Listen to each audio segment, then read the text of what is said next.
Good morning students. BA second year की economics की class में टॉपिक अपना मुद्रा का मूल्य व इसमें परिवर्तन के बारे में चर्चा चल रही है। पिछली क्लास में मुद्रास्फीति के बारे में अध्ययन किया और साथ में मुद्रास्फीति की विभिन्न किस्मों की तालिका बनाई गई, जिसके अकॉर्डिंग मुद्रास्फीति तीव्रता के आधार पर और कारणों के आधार पर दो प्रकार बता के उनके विभिन्न रूपों के बारे में चर्चा की।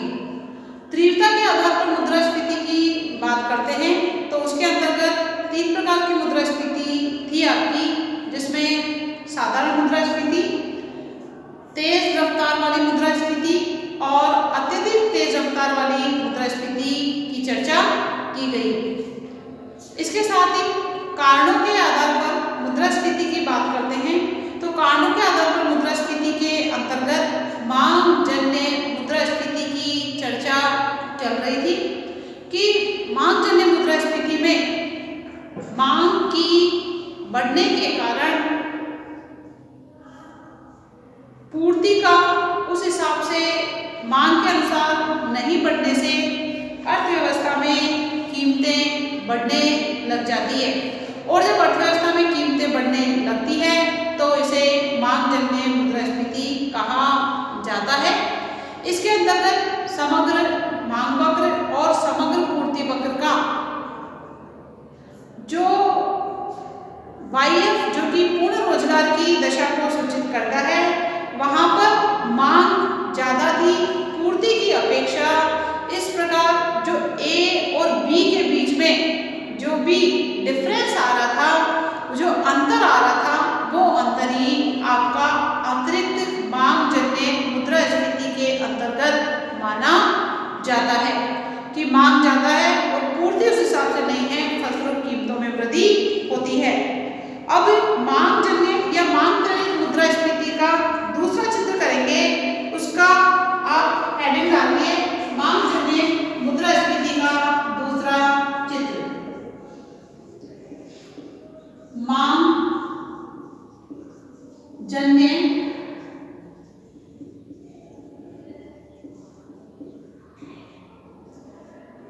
मुद्रास्फीति का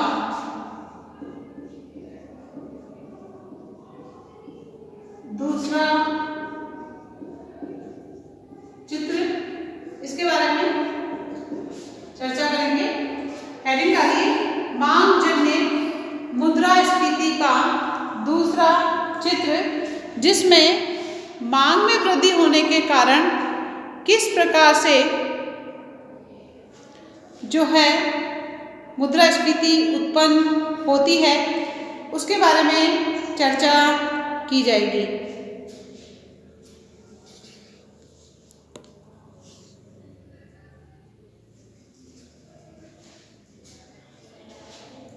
इसमें बनाना है अपने को, डायग्राम बनाइए। यहाँ पर वही आपका एक्स एक्स आएगा नीचे की तरफ, जो कि 0x होता है, और ये है आपका yx जो कि लंबवत स्थिति है। यहाँ पर yx पर कीमत स्तर शो होगा, जो कि हमेशा होता है, और जो आपका x अक्ष है उस पर होगी आपकी वास्तविक उत्पत्ति, यानी वस्तु की मांग और पूर्ति। वास्तविक उत्पादन कर लो, उत्पत्ति कर लो, कुछ भी कर लो, कोष्ठक में कर दो मांग व पूर्ति। और मांग और पूर्ति की जगह अगर एक ही शब्द लगाना चाहते हो तो वो हो जाएगा आपका वस्तु की मात्रा का, वस्तु की मात्रा। अब यहाँ पर देखिए डीडी वक्र और एसएस वक्र बनाए जाएंगे। इस प्रकार ये है आपका डीडी वक्र, जो कि AD0 कहलाएगा। क्या कहलाएगा? AD0। और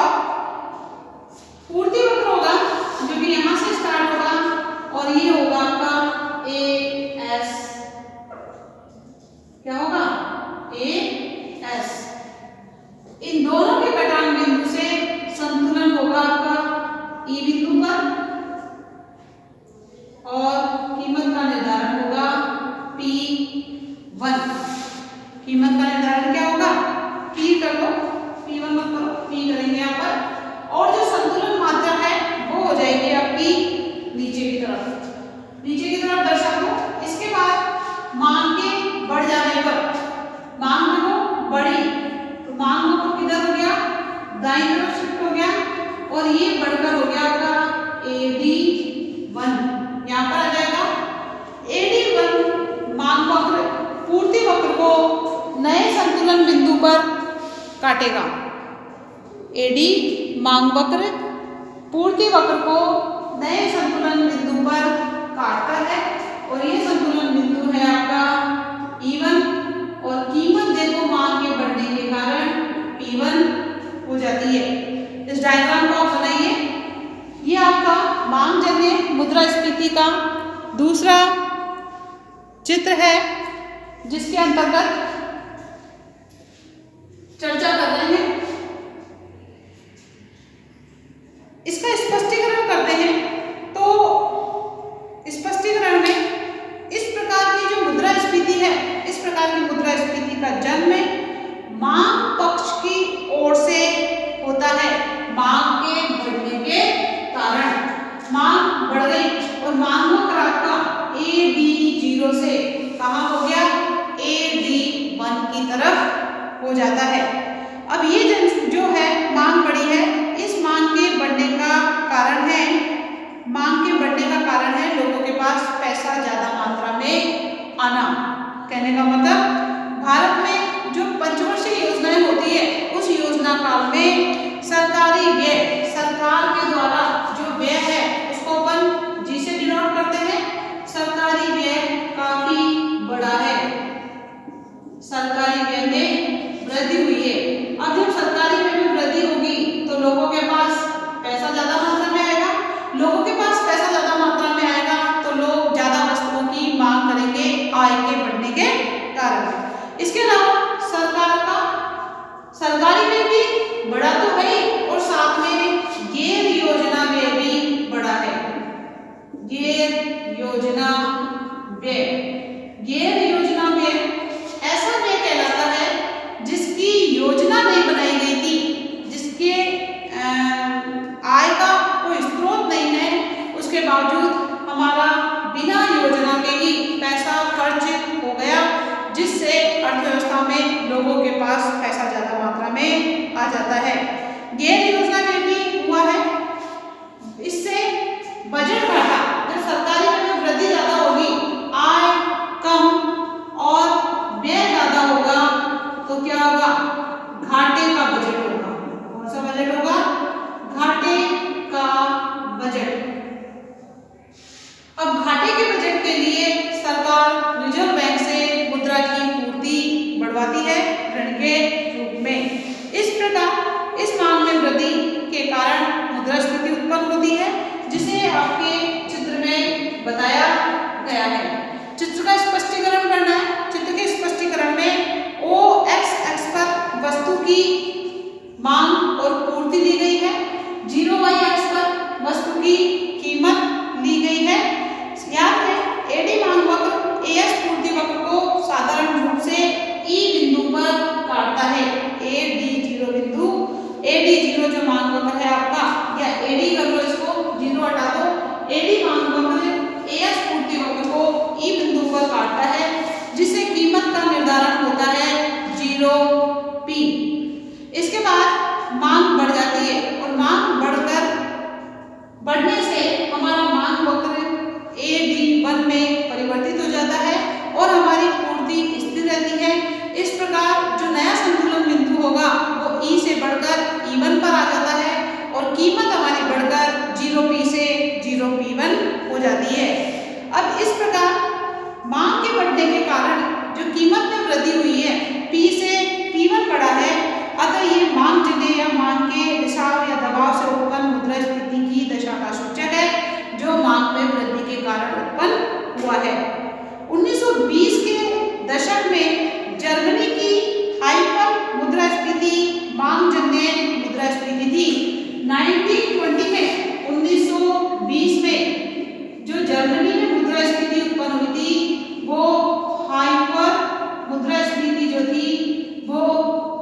उत्पन्न हो जाती है, कीमतें बढ़ जाती है।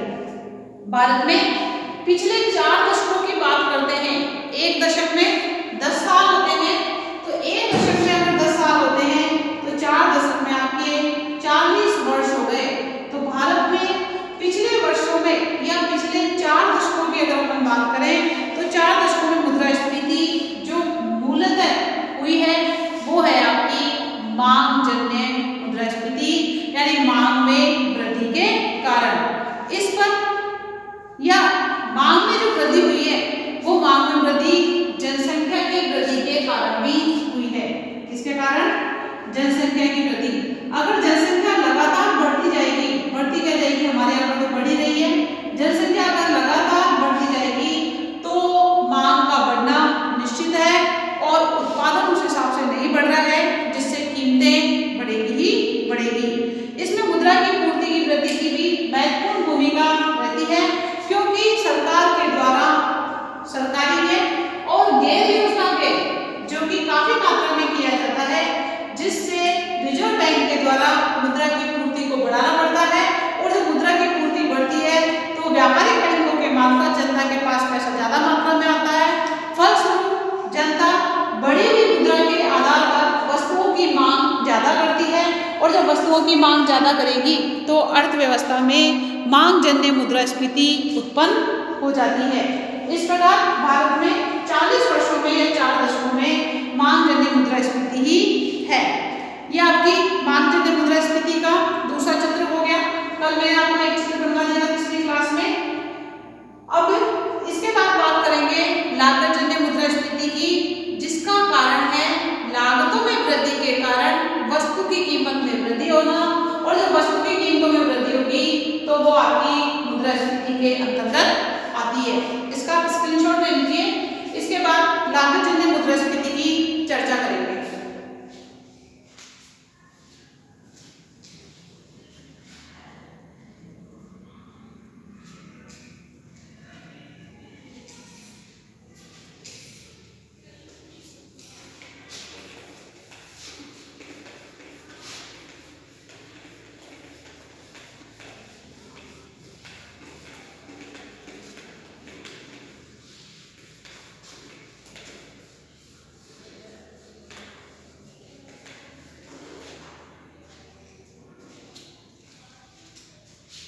सेकंड लिखिए, लागत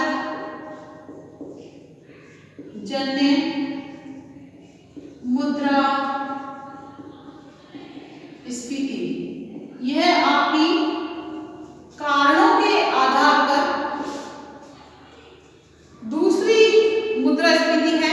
फर्स्ट मांग जन्य मुद्रास्फीति, सेकंड आपकी जो है लागत जन्य मुद्रास्फीति है, और थर्ड है आपकी ढांचागत मुद्रास्फीति। तो सेकंड की चर्चा कर रहे हैं, जो कि आपकी लागत जन्य मुद्रास्फीति के अंतर्गत आती है। ये लागत जन्य जो मुद्रास्फीति है यह किस तरफ से उत्पन्न होती है? यह उत्पन्न होती है पूर्ति पक्ष की ओर से। पूर्ति पक्ष की ओर से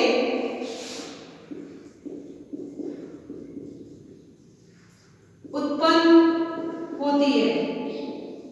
अब यहाँ पर या इस मुद्रास्फीति के अंतर्गत पूर्ति में परिवर्तन किया जाएगा, मांग आपकी स्थिर रहेगी, जबकि मांग जन्य मुद्रास्फीति में पूर्ति स्थिर थी और मांग में परिवर्तन था, और लागत जन्य मुद्रास्फीति जो कि पूर्ति पक्ष की ओर से उत्पन्न होती है, इसलिए यहाँ पर पूर्ति में परिवर्तन होगा।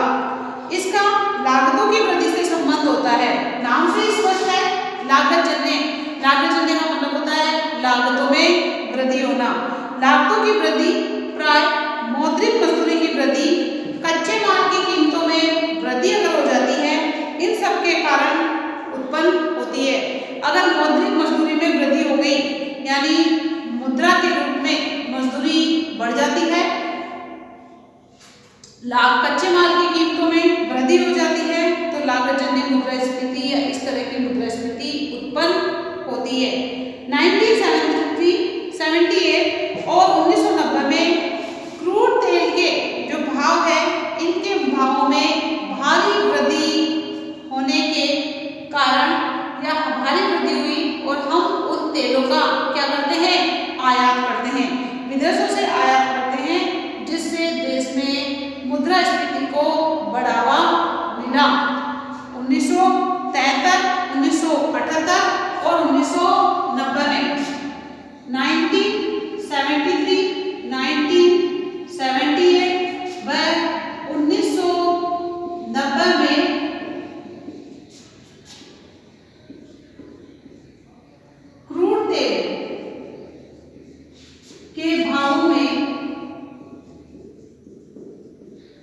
वृद्धि के कारण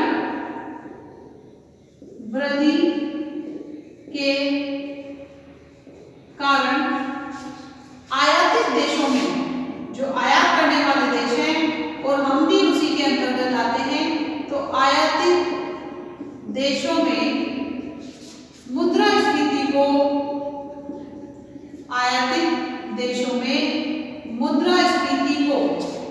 क्या मिला? बढ़ावा मिला।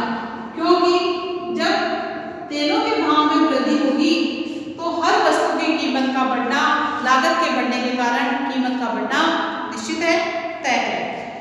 इनके कारण उत्पादन लागत में वृद्धि हुई है, जो कि मैंने आपको अभी बात बताई है, जिसके फलस्वरूप कीमत स्तर को स्थिर रखना असंभव हो गया, कीमतों में वृद्धि चालू हो गई।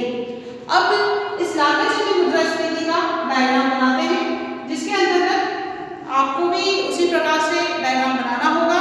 इसमें वही 0x, 0y, ये सारी चीजें बनेगी और मैं ये बना लेती हूँ यहाँ पर,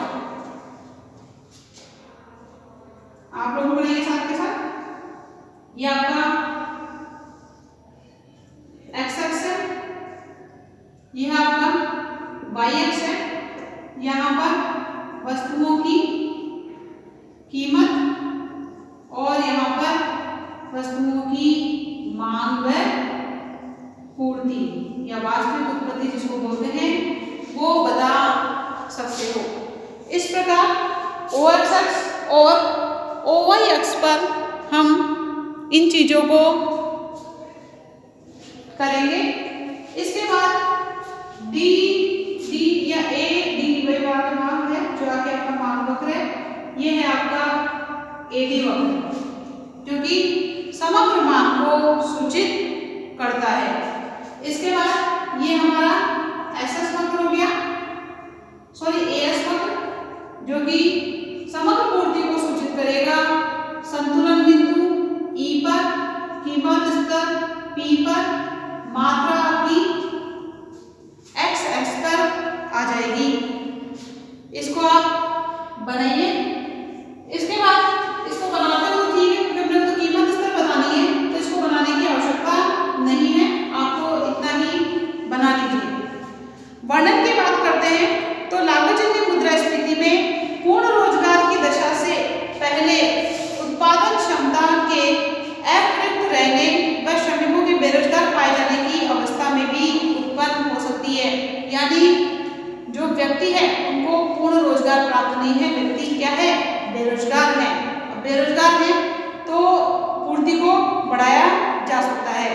प्रस्तुत चित्र में पूर्ति वक्र के ऊपर की ओर खिसकने से पूर्ति वक्र आपका AS से बढ़कर AS1 हो जाता है। ये देखो, जिसको मैंने डॉट डॉट के द्वारा बनाया है, और ये हो गया आपका AS1। अब यहाँ पर देखो, संतुलन E बिंदु से E1 पर आ जाएगा और संतुलन E1 पर आ जाएगा और कीमत स्तर बढ़कर P1 पर आ जाएगी।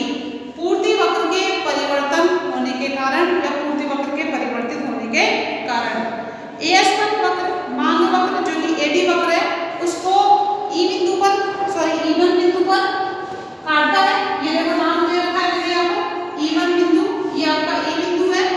E1 बिंदु पर काटेगा, जिससे कीमत स्तर P से बढ़कर P1 पर आ जाती है। अतः यहाँ सामान्य कीमत स्तर की वृद्धि का जो कारण है, यानी मुद्रास्फीति का जो कारण है, वो है लागतों का बढ़ना। लागतों के बढ़ने के कारण वस्तुओं की कीमतें P से बढ़कर P1 पर आ जाती है। इस प्रकार यह आपका लागतजन्य मुद्रास्फीति है। इसका चित्र के द्वारा स्पष्टीकरण करना है। हम जानते हैं कि लागतों में वृद्धि से कीमतों में वृद्धि करना आर्थिक दृष्टि से आवश्यक हो जाता है कि अगर लागतों में वृद्धि हो रही है तो निश्चित तौर पर कीमतों में वृद्धि होगी, क्योंकि कीमत में वृद्धि, अगर लागत में वृद्धि के कारण कीमतों में वृद्धि हो रही है तो वो आपकी लागतजन्य मुद्रास्फीति के अंतर्गत आती है। अब यहाँ पर लागतों में जो वृद्धि है वो किन कारणों से हो सकती है? ये एक तो मैंने आपको क्रूड तेल, जो तेल होते हैं,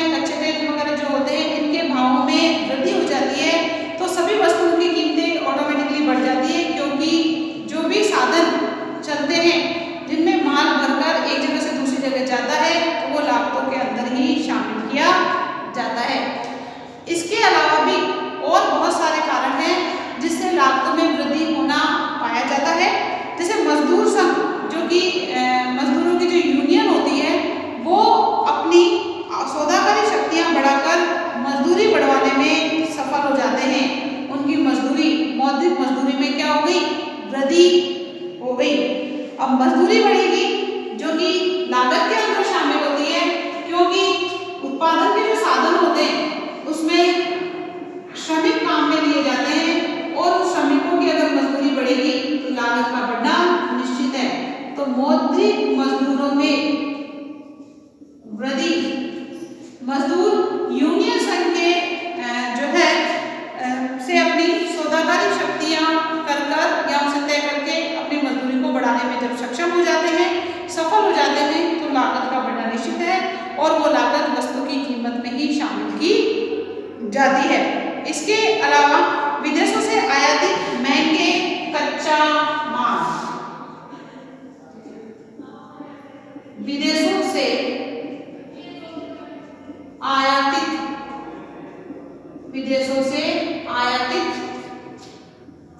महंगा, अब जो कच्चा माल है वो कैसा है? महंगा कच्चा माल। ये भी लागतों में वृद्धि का एक कारण माना जाता है। इसके साथ साथ बिजली की कीमत या बिजली की जो दर होती है उसको बोल सकते हैं जिससे वस्तुएं बनाई जाती है। बिजली की दर या पावर जिसको बोलते हैं में वृद्धि, यहाँ आप बिजली की दर में वृद्धि कर दो। बिजली की दर में वृद्धि अगर हो जाएगी तो जो वस्तुएं उद्योगों में बनाई जाती है वो मशीनों से तो बनाई जाती है, अगर बिजली महंगी होगी तो वस्तु की लागत भी महंगी हो जाती है, फलस्वरूप कीमतों में वृद्धि होती है। यही नहीं, ऊंचे ब्याज व ऊंचे मुनाफे के कारण भी लागत बढ़ती है। उद्योगपति जो कि विनियोगकर्ता होता है, निवेशकर्ता होता है, अगर उसके पास जो उसे पैसा प्राप्त हो रहा है उसकी ब्याज की दर कैसी है? ऊंची है। ब्याज की दर ऊंची होने के कारण और साथ में जो उद्योगपति है, जो विनियोग करता है, वो अपने लाभ में वृद्धि के लिए भी, लाभ में वृद्धि के कारण भी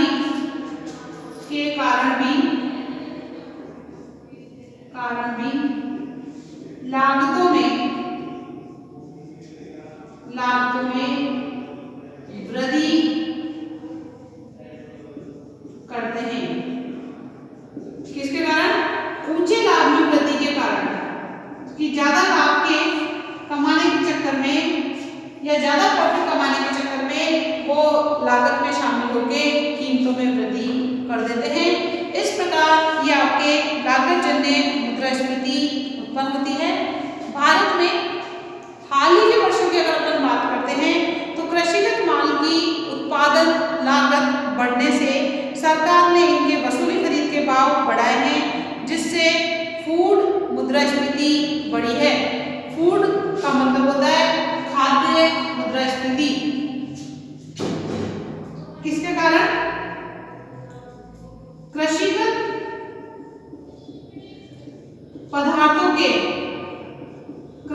पदार्थों की लागतों में वृद्धि के कारण, लागतों में वृद्धि के कारण अभी हाल ही के वर्ष में जो है खाद्य मुद्रास्फीति बढ़ी है। क्यों? क्योंकि जब ये कृषिगत पदार्थ जो कि हमें खेतों से प्राप्त होता है इसकी लागतें बढ़ जाएगी तो इनसे बनने वाली वस्तुओं की कीमतें आराम से महंगी होगी, और जब कीमतें बढ़ेगी तो वो आपकी खाद्य मुद्रास्फीति के अंतर्गत आती है। इस प्रकार ये आपका लागत जन्य मुद्रास्फीति कंप्लीट होता है, जो कि पूर्ति पक्ष की ओर से उत्पन्न होता है, और पूर्ति पक्ष की ओर से उत्पन्न होने के कारण AS वक्र आपका परिवर्तित होकर AS1 में बदल जाता है। और AS1 में बदलने का मतलब होता है पूर्ति में कमी होना। क्या है? पूर्ति में कमी होना। अगर पूर्ति में वृद्धि होती तो पूर्ति वक्र इधर आगे की तरफ शिफ्ट होता, जबकि पूर्ति पत्र जो है पीछे की तरफ शिफ्ट हुआ है और वो हुआ है लाभों में वृद्धि के कारण। इस प्रकार ये आपका लाभजन्य मुद्रास्फीति कंप्लीट होती है। इसके